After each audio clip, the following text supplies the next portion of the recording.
he's going to be a priest, right? But he was gay. So in the 50s and 60s, that was shut up about, right? So he ended up moving to California, San Fran, where it was very accepted.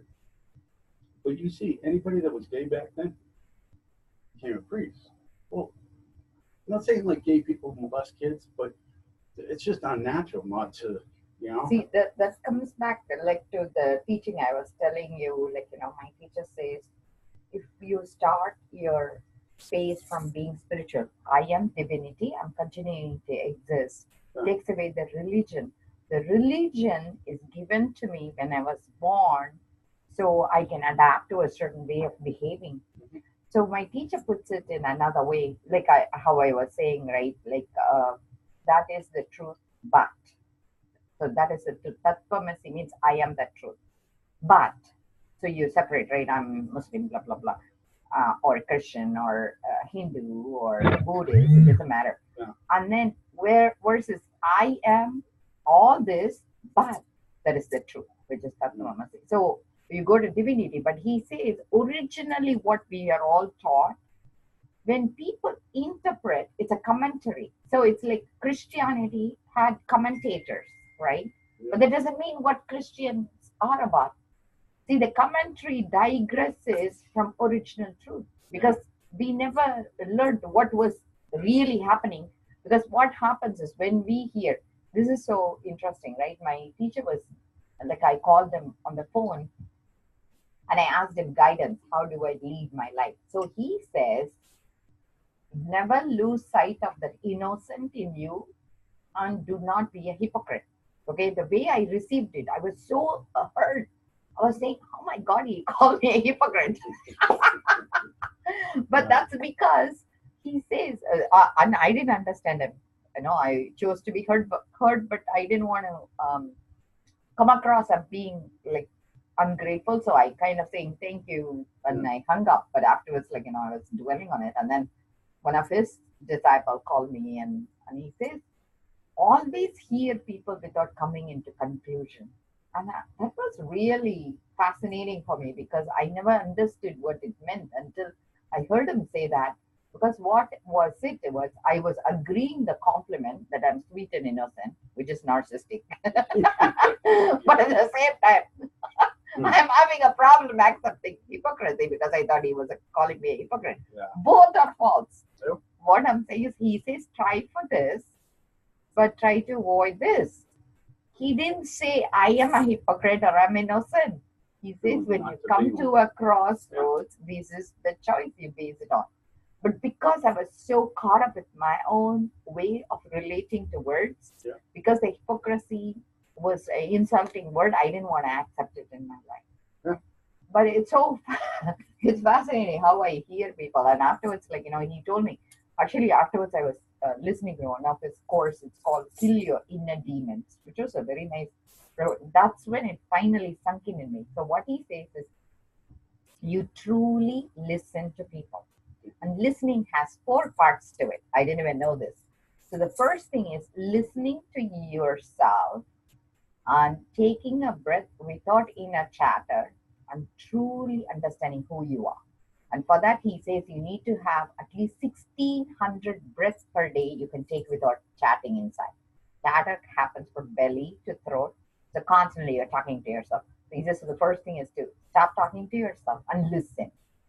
Which is like the biggest thing for me. I didn't know I housed so many people inside me, when I started paying attention to it, makes sense. So the first 2 is for me, right? Like stop talking to yourself and truly listen.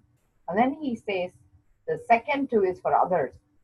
Show attentive listening. That is, when people are talking, don't come into a conclusion and just listen to them. That's exactly what the hypocrisy and the innocence is about. Okay, active listening. So truly understand what they are talking to you about, and then talk to those listening. That is fascinating because you're exactly going to tell them, instead of taking all the insults they are hurling at me, saying you're a bitch, blah blah blah blah. Instead, you listen. Hey, I'm hurt because you didn't give me this. So actively listen. Go to the core of what they are saying instead of validating all their insults, and then truly answer, I'm sorry, I hurt your feelings. And let's work on this. So Or to just go punch, to or the just punch him in the mouth.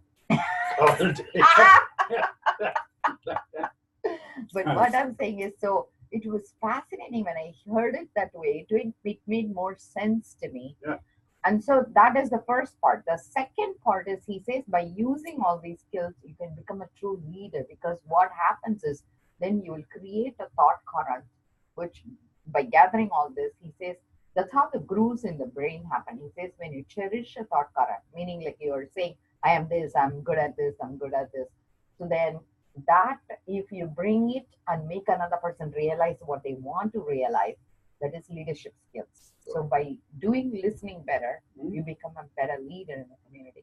So you're essentially influencing another person, right? Leadership skills is about having an influential presence that's going to build that cherished thought current in you. Yep. Like, let's say I have a business, like, my business is going to build because I'm going to validate what I stand for, and people believe in me because they love what I do. Eventually, by doing it this way, he says, you create a community that's filled with a sense of celebration. That's all. So the whole discourse fell into me by this 15-minute video. Whereas for 1 year, I was in agony, thinking he didn't like me, he booted me out, he made me sit out. But all this was my imagination, because today he says, your intensity can never lose its continuity.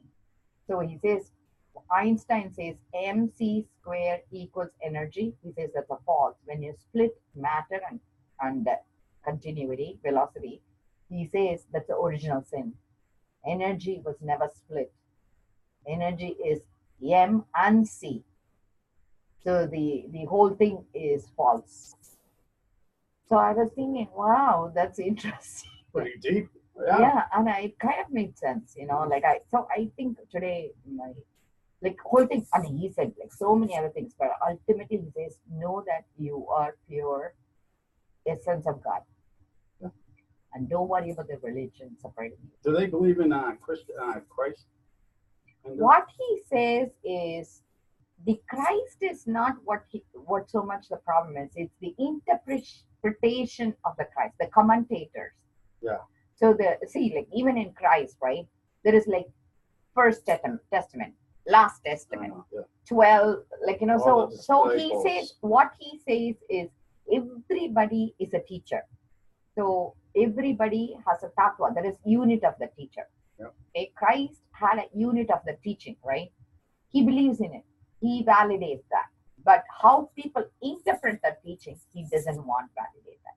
Because what happened in India was, many fishermen were told that they would, they were attacked by pirates. So the Christians went in there. They said, if you pray to our God, you will be protected. And the fishermen were asking how.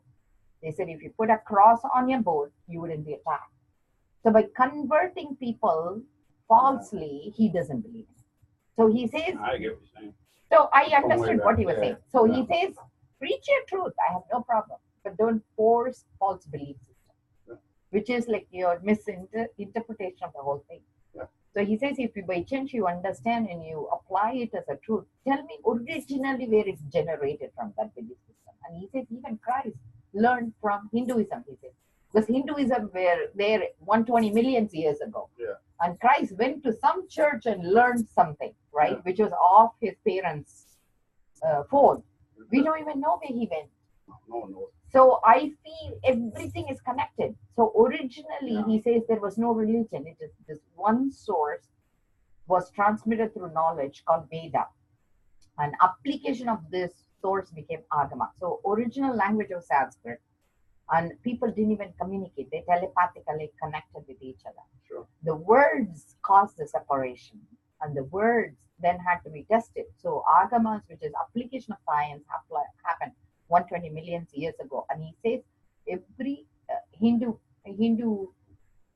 person who taught this to British, it seems the flight was taught by a person in India, in Bombay, and the British stole his ideas and claimed it. So he says what happens is the plundering is what he doesn't like. Yeah. See, British invaded everybody and they went and said, I know, I yeah. discovered this land. But he says, there is nothing to discover. A Native American didn't even think of ownership. They invited them.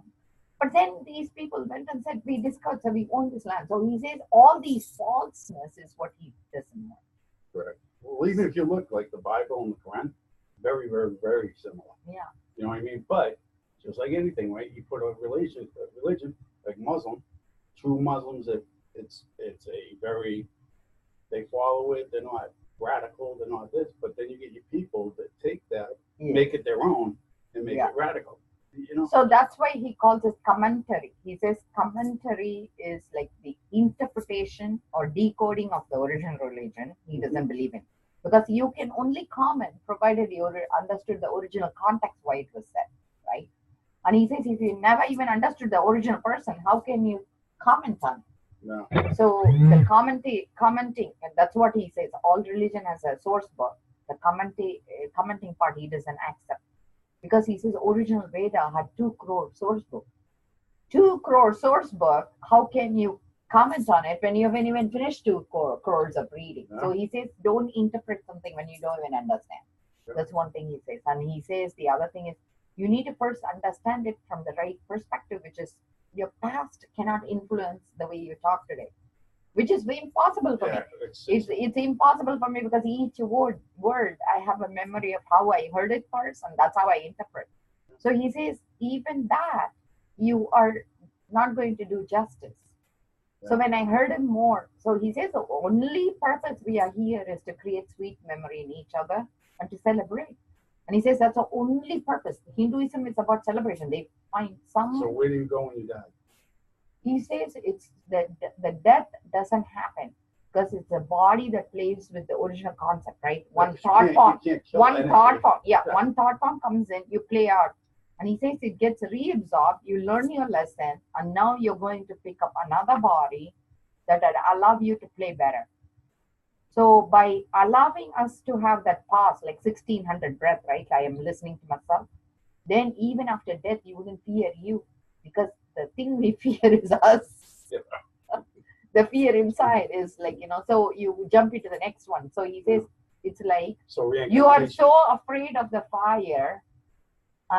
So you fall into it's like you are in a grill. So you're so afraid of the grill being very hot. So you jump into the fire.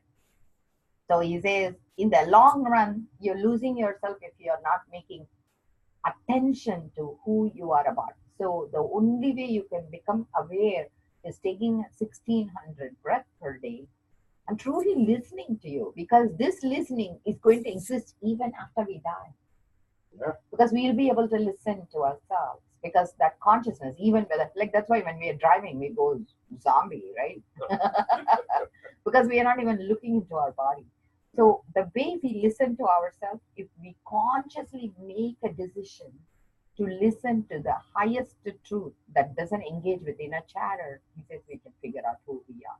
And once you figure out who we are, we feel so fulfilled. Because when we do the right thing, you feel so good. Yeah, you do. Well, listen, I do the right thing a lot. I help a lot of people.